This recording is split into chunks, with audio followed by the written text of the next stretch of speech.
Hindi naman sila siguro pipilahan kung sa pangalan pa lang ng tindahan masarap na, tapos yung presyo abot kaya. Hello po, ako po si Maricel Budjeng Zamora, ang isa po sa owner ng Budjeng Merienda po. Start po yung store namin since 2004. Nagsimula lang po kami sa maliit na lamesa. Bali bangketa lang po kami. And then after nung mga ilang months, gano'n, nakakuha rin po kami ng pwesto para po dun sa mga customer po namin na hinahanap po yung paninda po namin. Bali yung store po namin ay located ngayon dito sa 241 Manrique Street, Sampaloc, Manila. Malapit lang kami sa St. Anthony Church and Loreto Church, Bustillos. And then kung galing naman po kayo ng Cubao or Santa Mesa, ang pinaka-landmark po natin ay LRT Legarda Station po. Bali yung oras po ng operation ng ating store ay nag-open po kami ng 12:30 and then naglalas po siya until supply last po. Ayan, kasi po minsan di na po siya inaabot ng mga 7, ganon. Minsan 6 or 6:30 nasa sold out na po siya.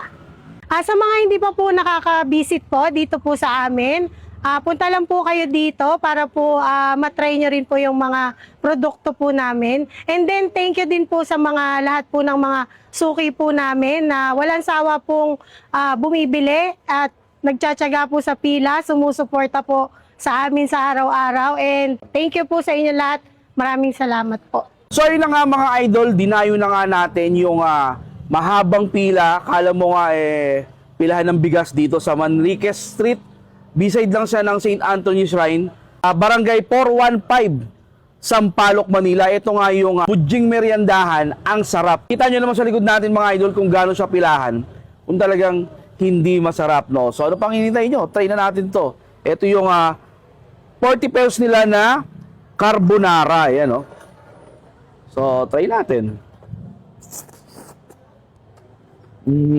Saktong-sakto yung lasa niya mga idol. Magrereklamo ka ba ba? Sa 40 pesos, ganito yung serving, makrema siya, malasa yung salsa. Panalo-panalo to pang merienda. Kaya pala kung dumugin sila dito mga idol, mura na, masarap pa. Ika nga nila, no? Budjeng ang masarap. So ito naman yung serving nila ng Baked Mac, 40 pesos. So try natin. Yan, no? Wow. Nagkaparehas. Ang sarap ng lasa niya mga idol. Panalo to. Sulit na sulit sa 40 pesos kada order nyo rito. Kaya pala kung orderan sila rito, 5, 4, 10. Grabe. Sarap. So ayan, meron din sila rito nga tuna bits kung tawagin. Ito is 20 pesos. Kita nyo naman yung loob. So, try natin.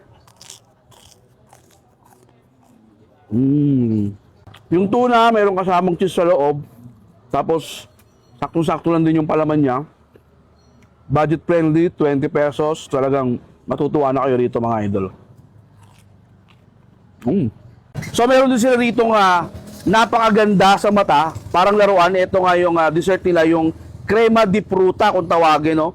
So, bihira ka lang makakakita nito. Karamihan pa pag piyesta or may handaan, no? So, try natin. Dalawa to, Kikwenonong yung isa. Crema di fruta. Yan, no? Wow. Napakalambot ng sipon niya, mga idol. Tapos yung fruit salad sa ibabaw. Nako, ang sarap nito. 25 pesos. Parang umating ka ng peso sa mga bigating lugar. Sarap. May crema sa gitna mga idol.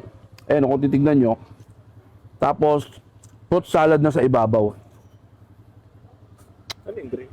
Nasa ko. Ang sarap naman nito.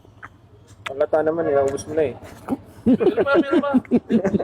So, kaya sa mga followers ko na naghahanap ng masarap at talagang hindi kayo bibitinin na merienda, murang-mura, budget friendly, nako, dayo na kayo rito. Last bite para sa inyo.